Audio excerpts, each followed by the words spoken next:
Welcome, everybody, to the last Dome game of the season, game number 10 out of 11 this year. Orange head coach Dino Babers joins us for the Perry's Inside Scoop. It's the Cuse and NC State heading into a noon kickoff Saturday.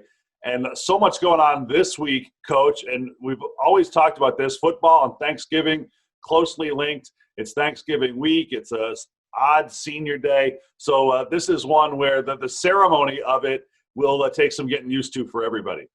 You know, there's no doubt about it. I feel so bad for the seniors, but again, the pandemic is something that's extremely unique for them not to have an opportunity to experience the senior walk or to come out and get personally introduced to the fans and the fans to show their appreciation and how much they not only appreciate them playing this year during the pandemic, but their four previous years of everything they've done representing the university. So it's a dark time that's going to turn into something that we put a light on later on, but really sorry that they don't have the thrill of the crowd, but really appreciative of everything they've done this year. We've talked about it throughout the year. There's no playbook for this year. Nobody ever has been through something like this before, and I'm sure you as coaches have had your head down getting to the next game. You haven't taken time to think about what to do really in this situation. Is there any remorse really feeling at this point? Does it feel empty in any way in with the team this week? Because some of the fun out of kind of that last build-up doesn't apply. And I guess one of the reasons it doesn't apply is that some of these folks could come back and play for you next year. You know, absolutely. And then, you know, when you think about that also, you know, the university, they're in finals week and 60% of the university is already gone. And these guys they're kind of operating just like pros. There's not a lot of people on campus. They're coming to practice, doing their homework, eating, and still living, you know, isolated by themselves to combat the virus. And what we have is each other. You know, what we have is our family, and that's why we have the tag names that we have, La Familia Ohana, and we're going to continue to be there for each other and play for each other until this thing plays out and we go back home to our real families, you know, for 45-day break. And then to come back and get ready to start it again January 25th. Okay, you brought up the word eating, and you know I don't need my arm twisted to talk about eating or food. In years past, 100-odd guys, you'd have a plan. People with their position coaches, if no other plan, you know, if they didn't have family or other people to be around. Right now, that's not advised. What is the plan to, I would use an air quote, celebrate football or celebrate Thanksgiving as a football team, as a group of 100 players and 50 staff? Right now, we've taken out the checkbook. Okay, don't tell this to Mr. Wildhack, and we've written a blank check, and we will have a spread for these guys at the cafeteria, our food cafeteria, like no other. And it will be a continuous thing. It'll be a first quarter, second quarter, halftime, catch your breath, third quarter, fourth quarter spread with a little a little post game afterwards to go home with.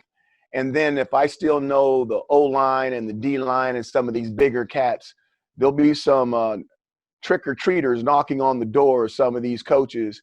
And you're right, they can't go in, they can't celebrate, but those plastic bags that those trick-or-treaters carry, they need to be filled up with some more goodies so they can go back to their homes and eat a lot more. And I will say this, and I don't know if I'm speaking for all football players, but the games they play around Thanksgiving, whether it's the day of or a day or two afterwards, there's more food in their tummies during their games than any other game during the year. I always think that about the afternoon NFL game, that we're all stuffed watching, and they've just got to be dying to get to the training table. And they always show, hey, these are the 30 turkeys that are going to feed the Cowboys or whatever it is. It's always pretty interesting. Absolutely. So that's interesting, and you're trying to fatten them up. That's been another ongoing theme of this season, strength and development and that type of thing. In the year where Baby Doll has retired, she's run that cafeteria for you for, 3 decades with various head coaches here in the football wing. So you pour out a little sum for her, and maybe you can bring her out of retirement for a big Thanksgiving feast. First of all, you mentioned Baby Doll. Happy Thanksgiving, Baby Doll. You always got a good word for her. But we never had a problem with weight when Baby Doll was in the kitchen. So we're now we have reminders up. We didn't have to have reminders and signs. We had baby doll, but those guys in that kitchen, the cafeteria, Miss Ann and all her people, they do a fantastic job. Roberto, all of them, and Robert, I call him Roberto, Robert, and they will take care of our family just like they always have. Football-wise, Coach, I want to hit on really the two groups on the team. And let's start with the young guys who've been in development. So many have played, maybe ahead of schedule. Are you continuing to see pleasing signs, whether it's games or practices? We thought that the play that Garrett Williams made on the interception against Tutu Atwell in the Louisville game was as good an individual play as been made by any player, maybe in the conference all year, certainly on this team. So they're doing some stuff, but they're still trying to grow. How do you assess that group first?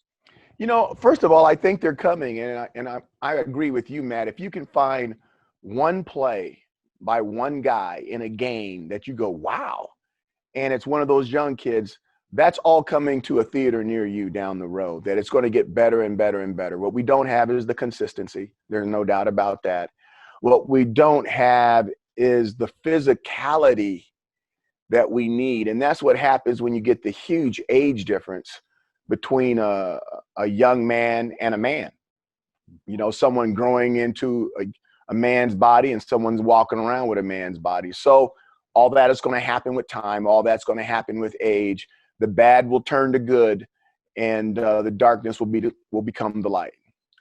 On this last one about the elder group, I know this is a difficult two-pronged question, but the first is, what kind of goes through your mind or their mind when I know there's been some frustrating moments from veteran players? Your most experienced starter had a really bad mistake in the last game that got a teammate injured. That type of thing has been popping up more than I know you like. And at the same time, a lot of those guys are going into an odd situation here where they're eligible, to walk away after this year, but you'd also love to have them back in uniform next year. How do they approach this final game? Well, first of all, I'm not going to agree with you on the older guy that got the younger guy injured, but this is what I will say. These seniors, okay, when you've been in football 5 years, your body takes a toll. If you're going to be one of those guys that goes to the next level, so be it. If you're one of those guys that's, there's no chance that you're going to go, you might have had enough. I'm like, I know I'm not going to go. I've had enough. And then there's a group of seniors that are right on the cusp where if they change one thing about their habits off the field or they correct one thing physically, they could have an opportunity to not maybe be a star in the National Football League, but to be a guy that never gets in the game that makes over $500,000 a year and nobody knows their name. And when you're 21, 22, 23 and you don't know what you want to do with your life and you're making over $500,000, it's not a bad way to just hang out for 3 or 4 years too. You can figure out what you want to do. So those are the three types of seniors that you have coming back. And, all of them have to make the decision that's best for them, just like the university and the football team, and along with myself, have to make the best decision for the team, the university, and the community. Well, we'll cross that bridge certainly in the offseason and wish the best for everybody, regardless of which decision they make. But it's just an unusual, unprecedented environment here. Typically, we're talking about the seniors and sending them off, but there's really nobody that you can say for certain is playing their final game in a Syracuse uniform come Saturday at noon against NC State. Last thing quickly, what can you share here at this stage about Jacobian Morgan, who was removed from the Louisville game? Is he available to you for this next one? The answer is I don't know yet. He's been at practice. He's moving around. Again, this is the type of year where you don't put anybody out there that you don't think can defend themselves or you don't feel is absolutely right. I look at Jacobian the same way I look at Sean Tucker, the same way that I look at Garrett Williams. That next year, when these guys come back, they're all going to be freshmen again. And I don't want to do anything that's going to prevent them from continuing to grow the way they've been growing. So if he's out there, that means he can handle it. And if he's not out there, he needs to sit back and watch and grow. All right, we'll look forward to that Saturday with a noon kickoff. Coach, thanks for another good inside scoop from Perry's, and we'll talk to you again next week when the Orange travel to South Bend. Thanks, Matt. Orange head coach Dino Babers in the Perry's Inside Scoop.